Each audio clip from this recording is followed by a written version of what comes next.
We continue now at the top of Daf Bezom and Bezom Meseches Taanis. This is Taanis Daf Tube. The Gemara here continues Eileho Elokim. This is talking about the fact that Hashem listened to Rachel. Vayiftach es Rachma. He opened up her womb.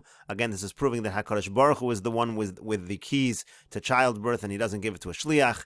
And the Gemara continues, Mafteach shel Tchias HaMesim. The third key that's in the hands of HaKadosh Baruch Hu is the key to Tchias HaMesim, to the revival of the dead. Minayin, from where do we know that? Because the pasuk says, V'yedatam ki ani Hashem b'pischias kivroseichem. Again, it's Hashem who opens up the graves. You see again that HaKadosh Baruch Hu has the key to Tchias HaMesim. And the Gemara continues, B'ma'arova Amri, in the west they said, Af Mafteach shel Parnasa.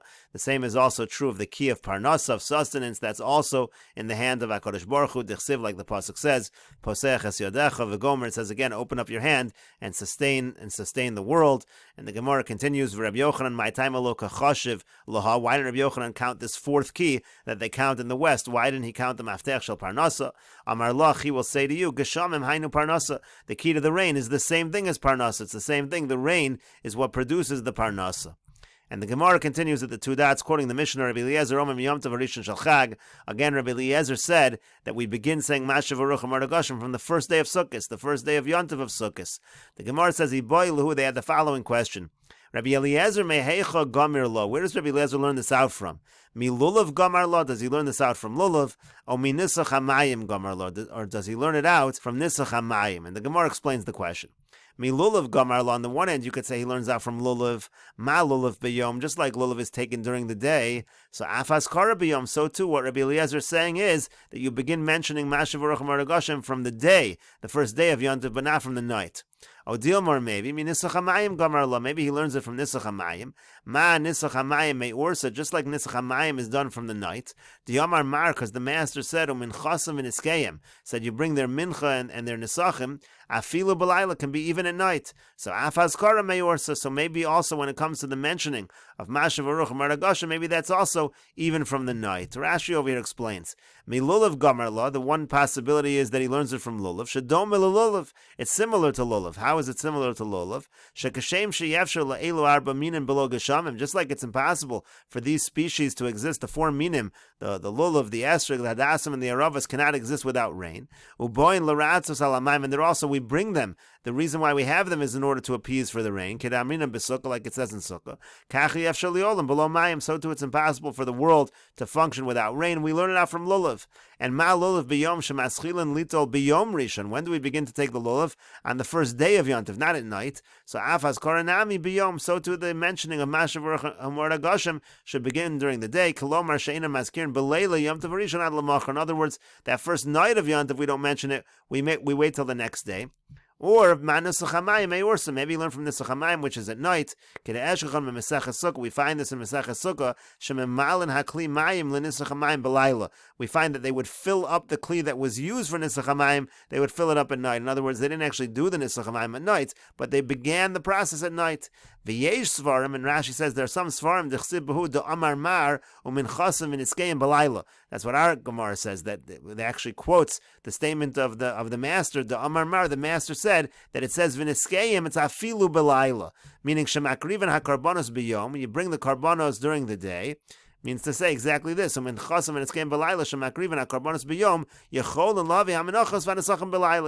bring the karbonos during the daytime, but you could bring the menachos and the nesachim at night. Just like regular nesachim can be brought at night, so too nisach hamayim can be done at night. In other words, according to this approach, and that's the gersa that we have in our Gemara, it would come out that you can do the actual nisach hamayim at night. But regardless, the point is nisach hamayim is at night, either the beginning of the process or the actual nisach hamayim is at night, and so then maybe we start Mashav Aruch Amar Goshim from the night as well. And so the Gemara continues, Tashma, come in here, the following proof. The Amar Rabbi Avo, because Rabbi Avo said, Lo lamde Rabbi Eliezer elami lulav. Rabbi Eliezer learned from lulav, which would come out, you start during the day.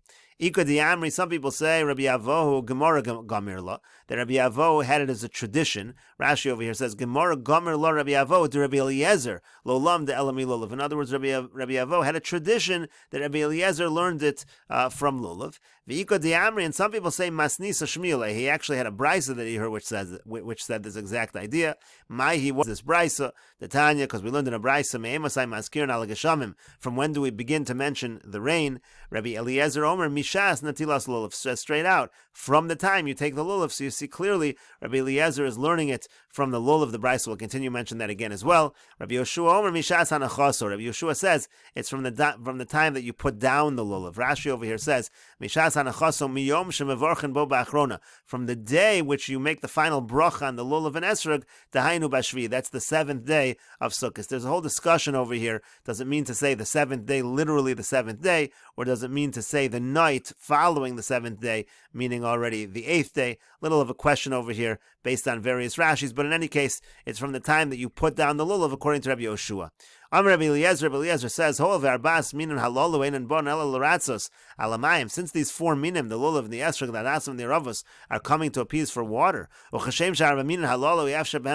just like these four minim, they can't exist without water, so too it's impossible for the world to exist without the rain, without the water, and that's why we should learn again from the taking of the lulav and esrog. Amar lo Rabbi Yoshua, so Rabbi Yoshua says back to Rabbi Eliezer, but why would you start saying it at the beginning of Sukkot? It's a curse to have rain when you're sitting in the sukkah. Amar lo Rabbi Eliezer, so Rabbi Eliezer said back to him, Afani lo amarti lisho lelo lahazkir. I wasn't saying to ask for rain, I'm just saying to mention the rain. And just like Tchias HaMesim, we mention it all year, but it only happens in its proper time. So kach mazkir and gevuras kashamim kol hashana. So therefore, so too, you can mention the rain all year, but it's only going to come in its proper time. And therefore, Rabbi Eliezer argues, if you want to mention Mashav Baruch Umar Agashim all year, you can mention it all year if you want. Rabbi says, Omer ani, I say, Mishasha mafsik l'she'ela, from the time that you stop asking, kach mafsik laskar. In other words, he's saying, once you stop asking for the rain, at that point in time, Pesach time, you should stop mentioning the rain as well. Rav Yehuda ben Beseira, and Rav Yehuda ben Beseira says, B'sheni b'chag hu maskir. We start to mention Mashav Baruch Umar Agashim starting from the second day of Sukkot. Rabbi Akiva says, B'shishi b'chag hu maskir. We begin to say Mashav Baruch Umar Agashim from the sixth day of Sukkot. Rabbi Yehuda Mishum Rabbi Yoshua Omer. Rabbi Yehuda says, in the name of Rabbi Yoshua, Ha'over l'fnei ha'teva b'yom tov ha'achron shel chag, the ha'achron maskir, harishon eino maskir, on the last day of the yontiv of Sukkot, it's at Musaf that we begin to mention, but not at Shacharis, and b'yom tov rishon shel Pesach, on the first day of yontiv of Pesach, harishon maskir, in Shacharis we still mention it, ha'achron eino maskir, and then in Musaf, that's when we stop mentioning it. And so the Gemara now says, Shapir Kamerle, Rabbi Eliezer Rabbi Yoshua. Isn't Rabbi Eliezer making a good argument to Rabbi Yoshua? He's saying that just like Tchias HaMesim doesn't happen all the time, we mention it all year, so too when it comes to the rain, you can mention Mashav Baruch Umar Agashim all year if you want, and it's only going to come in its proper time. So Amar Lach Rabbi Yoshua, so Rabbi Yoshua will say back to Rabbi Eliezer, B'shlom Tchias HaMesim mazgir dechule yomei zimnehu. I understand that you can mention Tchias HaMesim the entire year, because every day is a possible time it could come. Not only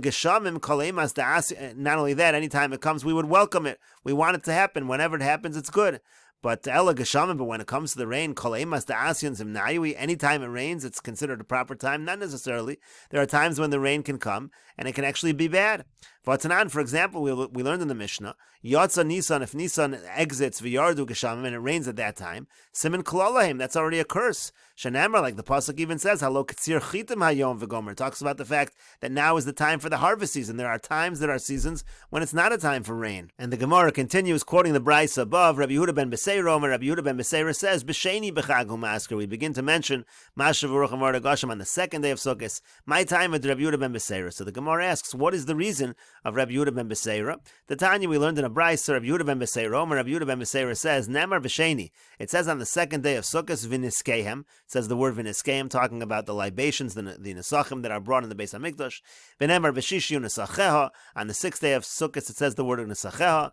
V'nemar b'shvi kimishbatam. And then on the seventh day of Sukkot, it says the word kimishbatam. Hare mem yud mem. The Gemara understands, the Rabbi Yehuda ben Beseira understands that you have over here an extra mem, an extra yud, an extra mem. In other words, in the word v'niskehem, the mem there is extra at the end when it says unisacheha. So there also you don't really need the yud over here. It could be v'niska. And when it says kimishpatam, you don't need the mem. So that's mem yud mem hare kan mayim. That spells the word mayim. Mikan rem is l'nisach hamayim in ator. From here you have a hint to the idea of nisach hamayim. It doesn't say explicitly that there's an idea of pouring water, of a water libation. This is a hint to the idea of nisach hamayim. Umaishna b'sheni denakad. And so what's the difference that he says we begin to mention it on the second day of Sukkot? Techi remizi lehu b'kra b'sheni hu deremizi. Because the hint to Nisach HaMayim begins on the second day. Again, it's b'sheni that it says v'niskeim. So since the whole hint to the word Mayim starts on the second day, so it's on the second day we begin to mention the rain. We begin to mention Mashav Arucham or Agoshem. Hilkach b'sheni mad kirinon. That's why on the second day of Sukkot we begin to mention Mashav Arucham or Agoshem. And the Gemara continues, quoting again the Brisa above. Rabbi Akiva says, B'shishi b'chag hu ma'askir, that it's on the sixth day of Sukkot that we begin to mention Mashav Arucham or Agoshem. Shenemar, because the pasuk says B'shishi. What does it say on the sixth day? It says Unisacheha, and we learn from the word Unisacheha B'shnei nisuchin hakosim medaber, that the pasuk is actually a reference to two nisuchs, to two libations. Echo nisach hamayim ve'echo nisach hayayin. It's a reference both to, number one, to Nisach HaMayim, and it's also a reference to Nisach HaYayin, pouring of the water and the pouring of the wine. The Gemara says, Ve'ema tarvayu dechamra. How do you know, even if it's mentioning two Nisachim, how do you know one is water and one is wine? Maybe they're both talking about, maybe there's two wine libations. Rashi over here says, B'shnei nisuchin ha'kosam medaber, we're talking about two libations, meaning Shnei nisuchin al carbon echad, meaning the pasuk is referring to doing two libations on one carbon. Avol v'niskehem, but let's say the pasuk says v'niskehem, which it does say, so mashma harbe, that also is mashma laut, to the karbonos harbe, but it's talking about on many karbonos. L'chein lo have darish Rabbi Akiva v'niskehem. That's why Rabbi Akiva is not learning from v'niskehem. That's just talking about many libations over many karbonos. But here we're talking about having multiple or two libations on one carbon, so it's nisach hamayim and nisach hayayim. So the Gemara again asks, how do you know it's one is water? Maybe they're both wine. So the Gemara says, no, Savar Lak Rabbi Yehuda ben Beseira, because Rabbi Akiva himself actually agrees with Rabbi Yehuda ben Beseira. Rashi over here says, Savar Lak Rabbi Yehuda, the mem yud mem marbim nisach hamayim. He agrees with the mem yud mem drasha we just darshaned above that hints to water. To Amar Remizi Mai. Again, Rabbi Yehuda ben Beseira said there's a hint to the idea of water. There's a hint to the idea of nisach hamayim, of a water libation. We'll continue this discussion in the next video on Daf Gimel Amud Aleph.